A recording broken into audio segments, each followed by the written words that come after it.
तो कहानी की शुरुआत फ्यूचर के टाइम से होती है, जहां पर साल 2267 चल रहा है और इस वक्त पृथ्वी का वातावरण पूरी तरह से खराब हो जाने के कारण पृथ्वी पर एसिड रेन होने लगी है, जिस कारण पृथ्वी अब रहने लायक नहीं बची। इसलिए लोगों को पृथ्वी के ऑर्बिट में घूमने वाले एक स्पेस स्टेशन में शिफ्ट कर दिया गया है, जो कि ज्यादा लोगों के भर जाने से ओवर क्राउडेड हो चुका है। इस स्पेस स्टेशन पर रिया नाम के एक प्लेनेट की एडवर्टीजमेंट चल रही होती है। असल में रिया प्लेनेट को साइंटिस्ट ने खोजा था, जो कि इंसानों के रहने लायक था, इसलिए उसे दूसरी पृथ्वी भी कहा जाने लगा था, जहां अमीर लोग पहले से ही जाकर वहां रहने लगे थे। वहीं दूसरी साइड हम स्पेस स्टेशन में लॉरा नाम की एक यंग डॉक्टर को देखते हैं। लॉरा की सिस्टर भी रिया प्लेनेट पर जाकर रहने लग गई थी, इसलिए लॉरा भी वहां जाना चाहती थी, लेकिन उसके पास इतने पैसे नहीं थे कि वो रिया प्लेनेट पर जा सके। इसलिए लॉरा पैसे कमाने के लिए पेपर इंटरप्राइजेस कंपनी में 8 साल जॉब करने का एक कॉन्ट्रैक्ट साइन करती है, जिसके अकॉर्डिंग लॉरा को इस कंपनी की शिप कसांड्रा में एज अ क्रू डॉक्टर की जॉब करनी होगी। ये कसांड्रा शिप बहुत ही पुराना होता है। शिप में लॉरा सबसे पहले फर्स्ट ऑफिसर लिंडबर्ग से मिलती है।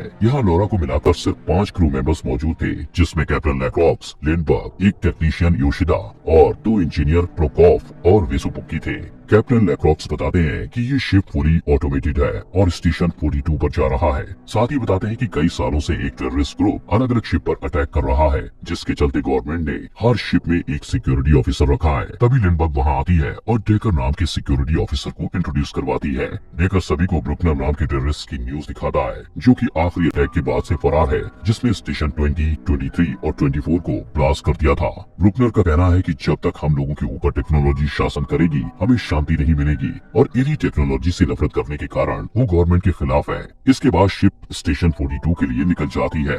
इस सफर में हर एक मेंबर को बारी बारी से 8 महीने जाकर शिप की निगरानी रखनी पड़ती है, जबकि बाकी के मेंबर्स डीप क्रायो स्लीप में होते हैं। शिप में मौजूद सभी लोगों को बताया गया है कि शिप के मेन कार्गो एरिया में कंस्ट्रक्शन का सामान है और वहाँ किसी को भी जाना अलाउ नहीं है, क्योंकि वो रिस्ट्रिक्टेड एरिया है। इसी तरह शिप की जर्नी शुरू होती है और 3 साल बीत जाते हैं। अब लॉरा की बारी थी, जिसे 8 महीने जाकर शिप की निगरानी रखनी थी। लॉरा सारे सिस्टम्स को चेक करके निगरानी रखने लगती है। वो अपना समय बुक्स पढ़ने, एक्सरसाइज करने और अपने प्लांट्स की देखभाल करने में बिताती है। इसके अलावा वो अपनी सिस्टर को वीडियो सेंड करती है, लेकिन ये वीडियो सिस्टर तक पहुंचने में कई महीने लग जाते थे। वहीं सिस्टर भी जब लॉरा को वीडियो का रिप्लाई देती थी, तब उसे भी कई महीने लग जाते थे, जिस वजह से लॉरा का सफर परेशानी से गुजर रहा होता है। ऐसे ही एक दिन लॉरा को मेन कार्गो एरिया से कुछ अजीब आवाजें सुनाई देती है, जिन्हें सुनकर लॉरा चेक करने के लिए वहाँ जाती है। जिस दौरान उसे गेट की दूसरी साइड किसी का हाथ दिखाई देता है, जिससे लॉरा काफी डर जाती है और इस बात की रिपोर्ट करने के लिए ऑफिस की ओर भागती है। जिस दौरान वहाँ डेकर आ जाता है, जो कि क्रायो स्लीप से पहले ही जाग गया था।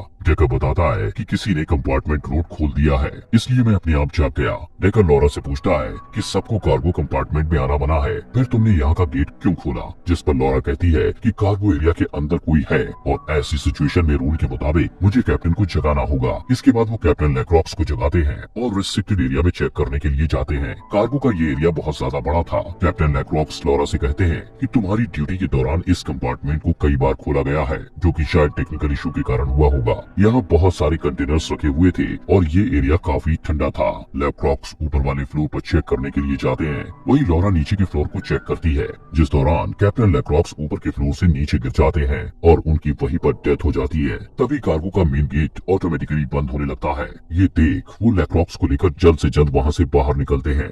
इस एक्सीडेंट के बाद शिप के सभी मेंबर्स को क्रायो स्लीप से जगाया जाता है, जिसके बाद लिंडबर्ग अब कैप्टन की पोस्ट संभालती है और सबको उनका काम बताती है, जिसमें दोनों इंजीनियर्स को कार्गो एरिया के मेन गेट को ठीक करके उसे सील करने का ऑर्डर दिया जाता है। योशिदा को सभी एंट्रीज और सस्पिशियस एक्टिविटीज चेक करने का कहा जाता है। वहीं लॉरा को लैक्रॉक्स का पोस्टमार्टम करके डेथ का सही कारण पता लगाने को बोला जाता है। जब लॉरा पोस्टमार्टम कर रही होती है, तब उसे लैक्रॉक्स की आंख में आर्टिफिशियल इम्प्लांट दिखाई देता है, जिसे बाहर निकालकर लॉरा एक्सेस करने लगती है। तब लॉरा को पता चलता है कि लैक्रॉक्स रिस्ट्रिक्टेड एरिया में गया था, जहां बायोहैजार्ड लिखा हुआ था। अब यहाँ लॉरा को समझ नहीं आता कि कंस्ट्रक्शन सामान के अलावा ये शिप क्या लेकर जा रही है। यहाँ लॉरा डेकर को भी इस बारे में बताती है। इसके बाद वो दोनों अकेले ही इन्वेस्टिगेशन करने का डिसाइड करते हैं और लैक्रॉक्स के एक्सेस कार्ड की मदद से रेस्ट्रिक्टेड एरिया में चले जाते हैं, जहाँ उन्हें कई ऐसे कंटेनर्स दिखाई देते हैं जो कूलिंग कर रहे थे। इन कंटेनर्स में उन्हें इंसानों की बॉडी दिखाई देती है। लॉरा एक कंटेनर को बाहर निकालती है और देखती है कि उसमें एक छोटी लड़की है। इसके बाद वो दोनों इंजीनियर्स की मदद से उस कंटेनर को रिस्ट्रिक्टेड एरिया से बाहर लाने लगते हैं, जिस दौरान कंटेनर्स अचानक रिलीज होने लगते हैं लॉरा वहाँ से बाहर निकल पाती उससे पहले ही कंटेनर्स मूव होने लगते हैं। अब डेकर लॉरा की मदद करता है और उसे कंटेनर से नीचे गिरने से बचा लेता है। अब उस लड़की वाले कंटेनर को वो अपने एरिया में ले आते हैं, जहाँ लिंडबर्ग कहती है कि ये सभी लोडिंग कंपनी का मैटर है और हमें इसमें दखल नहीं देना चाहिए। जिस पर लॉरा कहती है कि इस कंटेनर को लाते वक्त किसी ने कंटेनर को सेट किया था, जिस वजह से सभी कंटेनर्स मूव करने लगे, जिससे हमारी जान भी जा सकती थी। असल में लॉरा को शक था कि शिप में उनके अलावा कोई और भी है और उसी इंसान ने लैक्लॉक्स को मार डाला है। यहाँ लिंडबर्ग ये बात मानने के लिए तैयार नहीं थी। लिंडबर्ग कहती है कि वो सभी कंटेनर्स ठंड से बचने के लिए ऑटोमेटिकली मूव करते हैं, जिस कारण ही कार्गो एरिया में जाने से सबको मना किया गया है। इसके बाद डेकर लिंडबर्ग से पूछता है, क्या तुम्हें पहले से पता था कि कंटेनर्स में इंसान थे? इस बात पर लिंडबर्ग कोई भी जवाब नहीं देती और उस लड़की वाले कंटेनर को वापस रखने का कहती है, जिससे लॉरा और डेकर को समझ आ जाता है कि लिंडबर्ग इन सब के बारे में जानती है और खुद छुपा रही है। तभी लॉरा कहती है कि एक डॉक्टर होने के नाते मेरा फर्ज बनता है कि मैं इस लड़की को एग्जामिन करूं। डेकर भी लॉरा की बात से सहमत था, इसलिए लिंडबर्ग कुछ नहीं बोल पाती और लॉरा को उसका काम करने का कहती है।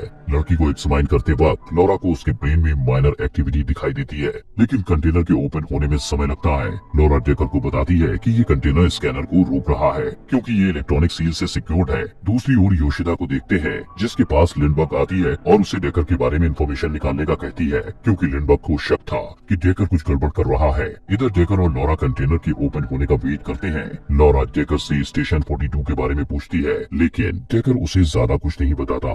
ऐसा लग रहा था जैसे डेकर कुछ छुपा रहा है। तभी डेकर लॉरा से इस मिशन में शामिल होने का कारण पूछता है, जिस पर लॉरा बताती है कि मैं पैसे कमाना चाहती हूँ ताकि रिया जा सकूं, क्योंकि मेरी सिस्टर रिया में रहती है और उसे 7 साल पहले ही वीजा हासिल हो गया था। लॉरा के इमोशंस देखकर डेकर उसे किस करता है, पर लॉरा वहाँ से उठकर चली जाती है। असल में दोनों एक दूसरे को पसंद करने लगे थे, लेकिन इस डिप्रेशन भरी जर्नी के कारण लॉरा बहुत डिस्टर्ब रहने लगी थी। इसके बाद दोनों इंजीनियर्स को देखते हैं, जिन्हें गेट ठीक करते समय अजीब सी आवाजें सुनाई देती है, जिसे सुन एक इंजीनियर डर जाता है, पर दूसरा उसे सारी चीज इग्नोर करने को कहकर गेट सही करने को कहता है। दूसरी तरफ लॉरा जब लड़की की बॉडी को चेक करती है तो उसे बॉडी में इंटरनल ग्रोथ जैसा कुछ दिखाई देता है। लॉरा ने इससे पहले किसी इंसानी शरीर में ऐसा नहीं देखा था, इसलिए वो समझ नहीं पाती कि आखिर लड़की की बॉडी अलग क्यों है। डेकर इस बात का पता लगाने के लिए उस लड़की को एक्सटर्नल सिस्टम से कनेक्ट करने का कहता है, लेकिन ये प्रोसेस बहुत डेंजरस था और इसमें लड़की की जान भी जा सकती थी, इसलिए लॉरा डेकर की बात से सहमत नहीं होती है। जिसके बाद डेकर लॉरा से कहता है कि अभी के लिए इन सभी रिजल्ट्स को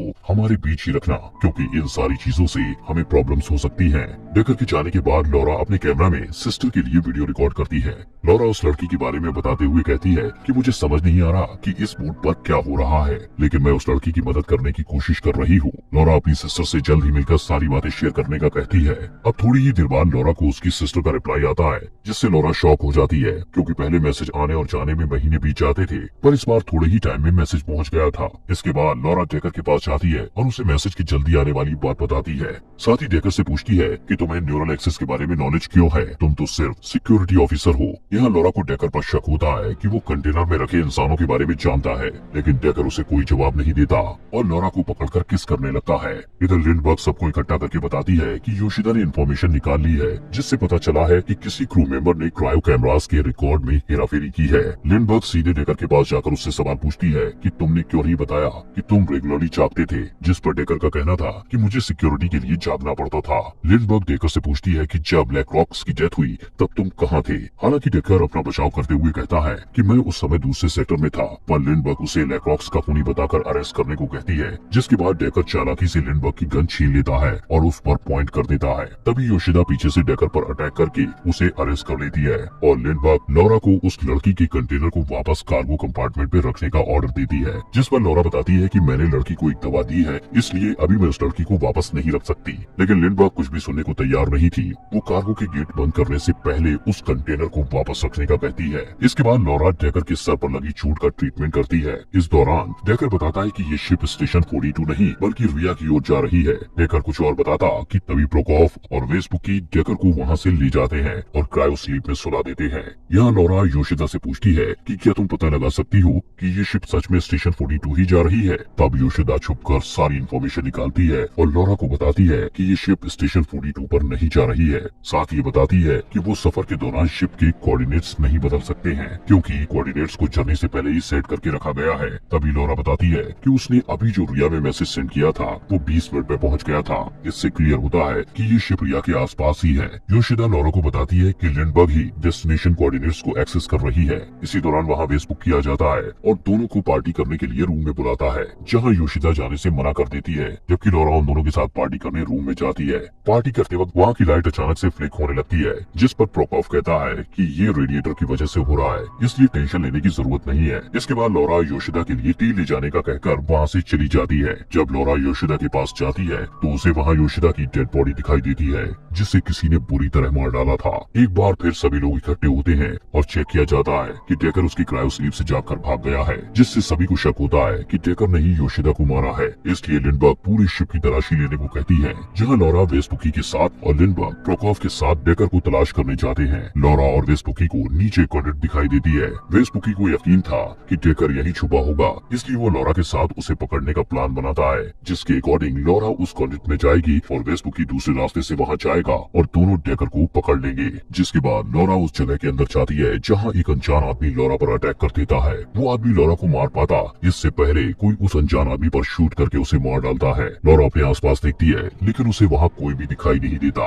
अब लॉरा वहाँ रखे बॉक्स को ओपन करती है, जिससे उसे कुछ फोटोग्राफ्स मिलती हैं। ये फोटोज इसी अनजान आदमी की थी जो कि अभी गोली लगने से मर गया था। लॉरा को फोटोज से पता चलता है कि वो अनजान आदमी कोई और नहीं बल्कि टेररिस्ट ब्रुकनर था, जिसके बारे में हमें कहानी की शुरुआत में बताया गया था। यहाँ लॉरा को एक डिवाइस में वीडियो भी मिलती है जिसमें वो ब्रुकनर के साथ डेकर को भी दी है। यहाँ हमें पता चलता है कि ब्रुकनर टेररिस्ट नहीं है, बल्कि उसे पता चल गया था कि पृथ्वी पर अभी भी कुछ हिस्से अच्छे हैं जहाँ पेड़ पौधे उगाने के लिए कुछ ग्रीन हाउस बनाए गए हैं और एसिड रेन से उन्हें बचाया जा रहा है। इसके अलावा वो अंडरग्राउंड टैंक्स में पानी को प्यूरिफाई कर रहे हैं। ब्रुकनर इस वीडियो के जरिए बताता है कि गवर्नमेंट हमसे झूठ बोल रही है कि पृथ्वी रहने लायक नहीं बची है, जबकि रोजाना हमारे ग्रुप में नए नए लोग जुड़ रहे हैं। इस वीडियो से लॉरा को पता चल जाता है कि ब्रुकनर कोई टेररिस्ट ग्रुप नहीं चला रहा था। इस दौरान लॉरा को किसी के आने की आवाज सुनाई देती है। तब लॉरा अपनी गन लेकर गेट को ओपन करती है, जहाँ वो वेस्पुकी को देखती है। वेस्पुकी उसे बताता है कि डेकर को पकड़ लिया गया है। इसके बाद लिंडबर्ग डेकर से पूछताछ करती है, जिस पर डेकर बताता है कि रिया कोई प्लेनेट नहीं है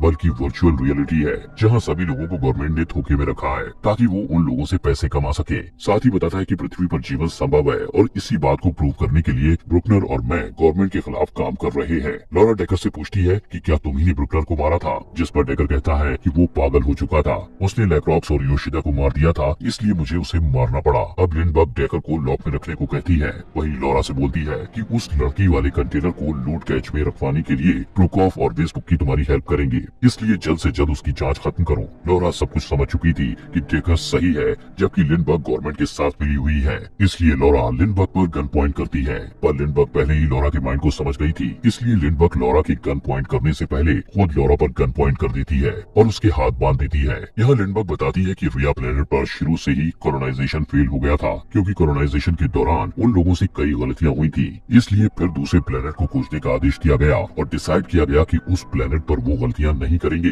जो रिया पर की थी। लेकिन तब तक लोगों को जिंदा रखने के लिए उन्हें लोगों को वर्चुअल रियलिटी में रखना पड़ा, जिस पर लॉरा पूछती है कि जो लोग इस सिमुलेशन में रहते हैं उन लोगों के साथ क्या होता है। लिंडबर्ग बताती है कि उन्हें पता भी नहीं है कि वो लोग रियलिटी में नहीं बल्कि हमारी बनाई दुनिया में जी रहे हैं। असल में उन सभी लोगों को क्रायो स्लीप में रखा गया था और उन्हें वर्चुअली सभी चीजों को दिखाया जा रहा था। यहाँ हमें ये भी पता चलता है कि उन लोगों के कंटेनर्स स्टेशन 42 पर हैं, जहाँ उन्हें रिया प्लेनेट का कहकर रखा गया था। लिंडबर्ग लॉरा और डेकर को वहाँ पहुँचने से पहले जान से मार डालने का कहती है, ताकि वो दोनों लोगों को ये सच्चाई न बता सके कि रिया सिर्फ एक झूठ है।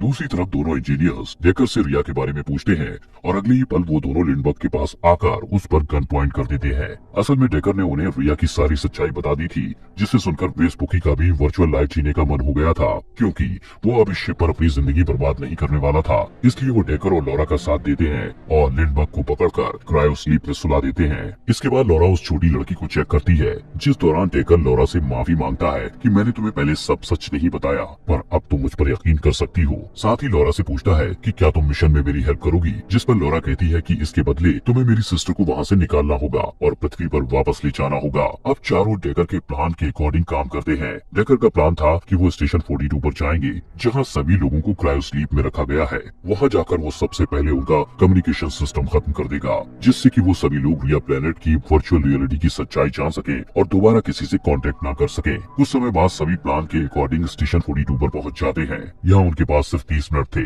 असल में 30 मिनट के बाद जो भी कंटेनर्स इस शिप में मौजूद थे वो अनलोड होने लगेंगे और शिप पृथ्वी पर वापस निकल जाएगी। डेकर स्टेशन 42 पर उतरने से पहले सूट पहनता है। तभी हम वेस्पुकी और प्रोकोफ को देखते हैं, जो कार्गो में रखे कंटेनर्स में से 2 लोगों को बाहर निकालकर खुद उन कंटेनर्स में जाने का प्लान करते हैं, ताकि वो दोनों उन लोगों की जगह सोकर रिया की वर्चुअल लाइफ में जा सके। दूसरी ओर लॉरा देखती है कि उस छोटी लड़की को होश आ गया है, इसलिए वो उसे संभालने लगती है। वही डेकर आगे बढ़ता है और उस जगह पर पहुंच जाता है जहां सभी लोगों को क्रायो स्लीप में रखा है। इधर वेस्पुकी कार्गो के कंटेनर में जाने के लिए लिंडबर्ग का एक्सेस कार्ड निकालता है, जिससे लिंडबर्ग का कंटेनर इन्फेक्टेड हो जाता है, जिस वजह से लिंडबर्ग को क्रायो स्लीप से उठने का सिग्नल मिल जाता है। वहीं प्रोकोफ कंटेनर के अनलोड होने का टाइम 10 मिनट बढ़ा देता है, ताकि उन्हें कंटेनर के अंदर जाने के लिए थोड़ा टाइम मिल सके और लॉरा डेकर के यहाँ आने से पहले वो कंटेनर में जा सके। असल में दोनों लॉरा और डेकर से छुपकर रिया जाने वाले थे। डेकर को देखते हैं जो कम्युनिकेटिंग सिस्टम को डिस्ट्रॉय करने के लिए एक टाइम बम लगा देता है, जिसके बाद वो लॉरा की सिस्टर के कंटेनर को ढूंढने लगता है। तब उसे पता चलता है कि सिस्टर की बॉडी ज्यादा समय से कंटेनर में रखी है, इसलिए उसकी बॉडी गल रही है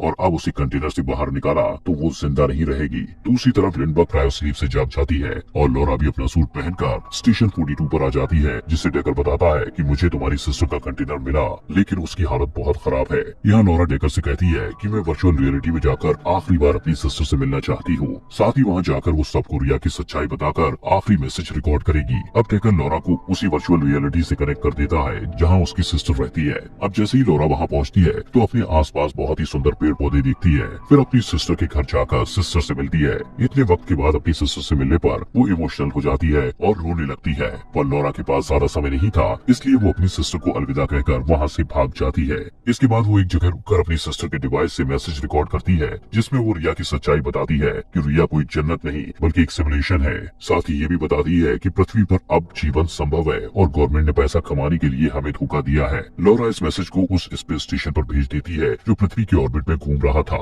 जहाँ पर बहुत सारे लोग रह रहे थे। ये रिया से जाने वाला आखिरी मैसेज होता है। इसके बाद लॉरा वर्चुअल रियलिटी से बाहर आ जाती है, जहाँ डेकर उसे अकेले ही शिप में वापस लौटने का कहता है, क्योंकि डेकर ने अपना फ्यूल लॉरा को दे दिया था और डेकर बिना फ्यूल के शिप पर नहीं पहुंच सकता था। लॉरा उसके बिना जाने से मना करती है, लेकिन डेकर उसे वहाँ से अकेले ही जाने का कहकर मिशन पूरा करने को कहता है। असल में जो लड़की उन्हें कंटेनर में मिली थी सिर्फ वही ऐसा प्रूफ है जिसकी मदद से सारी सच्चाई सामने आएगी और गवर्नमेंट का सच लोगों को पता चल जाएगा। जिसके बाद डेकर फ्यूल न होने के कारण वहाँ से गिर जाता है और लॉरा अपने सूट को बूस्ट करते हुए वापस शिप पर जाने लगती है। लॉरा डेकर की मौत से बहुत दुखी होती है, क्योंकि वो उससे प्यार करने लगी थी। लॉरा जैसे ही शिप पर पहुंचती है, शिप वहां से जाने लगती है, जिसके बाद डेकर का लगाया गया बॉम्ब भी ब्लास्ट हो जाता है और सारा कम्युनिकेशन सिस्टम डिस्ट्रॉय हो जाता है। लॉरा जब शिप में होती है तो उसे वो छोटी लड़की कहीं भी दिखाई नहीं देती। तभी लिंडबर्ग उस पर अटैक कर देती है, जो कि क्रायो स्लीप से जाग चुकी थी। दोनों के बीच फाइट होती है, जिसमें लॉरा अपनी चालाकी से लिंडबर्ग को शिप से बाहर कर देती है और लिंडबर्ग स्पेस में गिरकर मर जाती है।